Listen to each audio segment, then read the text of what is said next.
Dia 6 de abril. São Guilherme Abade, 1203. Guilherme nasceu em Paris, no ano de 1105, de família nobre, e foi criança ainda confiado aos cuidados do primo, Hugo, que era abade de Saint-Germain. Em tão boa escola, era natural que Guilherme, dotado de boa inteligência, fizesse rápidos progressos, não só nas ciências, como também na virtude. Tendo alcançado a idade canônica, foi recebido no cábado da igreja de São Pedro, de São Paulo, chamada também de Santa Genoveva.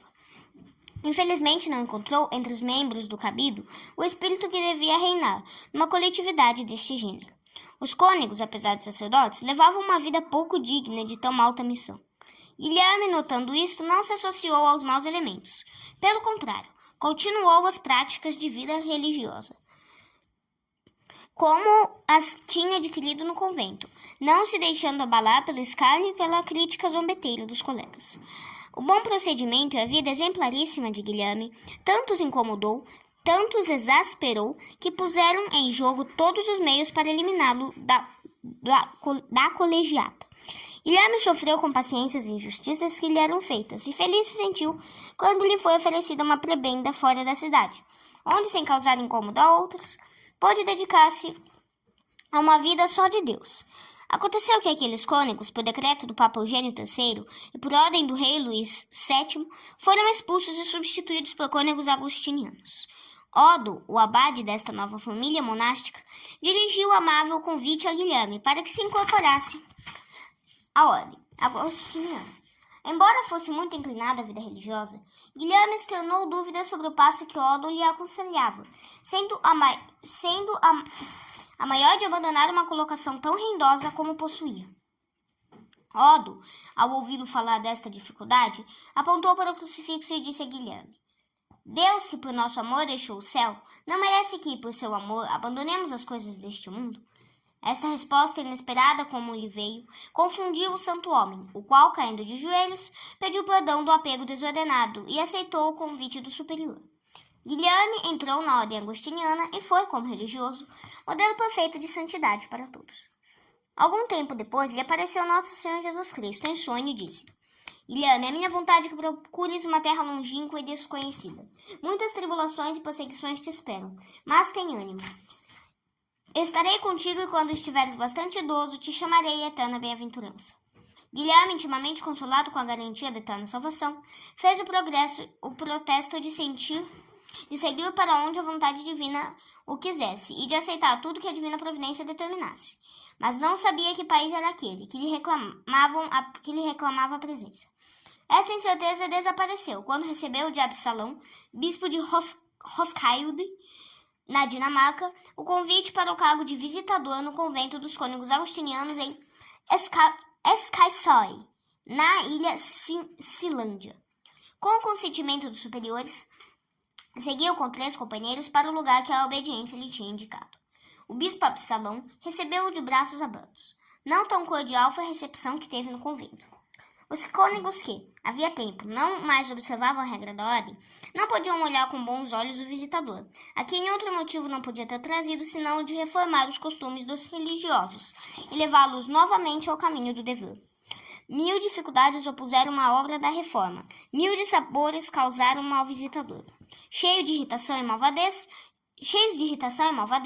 chegaram ao ponto de forjar o plano de vendê-lo como escravo ou fazê-lo desaparecer. Guilherme não se deixou intimidar.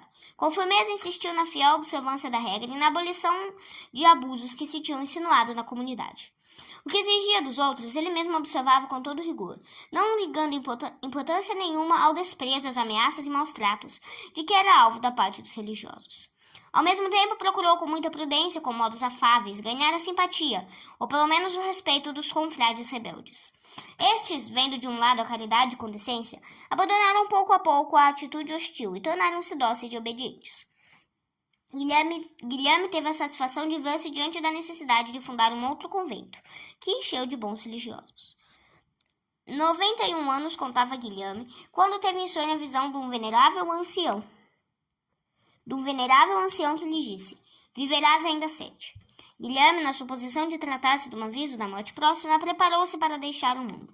7 dias passaram e nenhum sinal da morte aparece.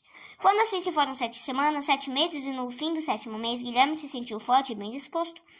Pareceu-lhe fora de dúvida que aqueles 7 significavam 7 anos.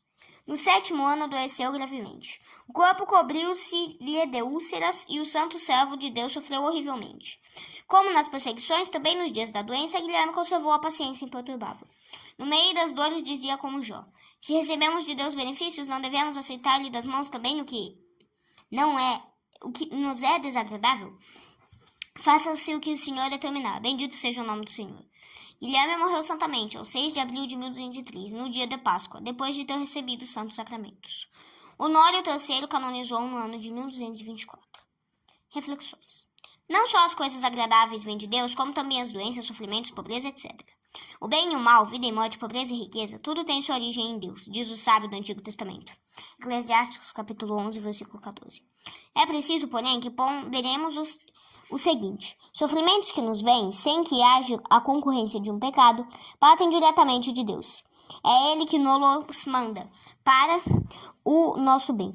Se em companhia dos sofrimentos aparecer um pecado, como por exemplo nas perseguições, ou como só é acontecer nos negócios do mundo, não é o pecado como tal que Deus intencionou que se praticasse. Vontade sua, porém, é que soframos com paciência. Deus não quer o pecado que o ofende, mas também não cerceia a livre vontade dos homens que o cometem. Assim é que devemos aceitar resignados as contrariedades que Deus permite que nos surjam do pecado dos homens. Assim procediam os santos do Antigo Testamento, como Jó. Assim procedia São Guilherme, imitando desta forma o próprio Jesus Cristo, que chamou sua paixão e morte um cálice que seu Pai lhe dera. Não beberei o cálice que meu Pai me deu? João capítulo 18, versículo 11.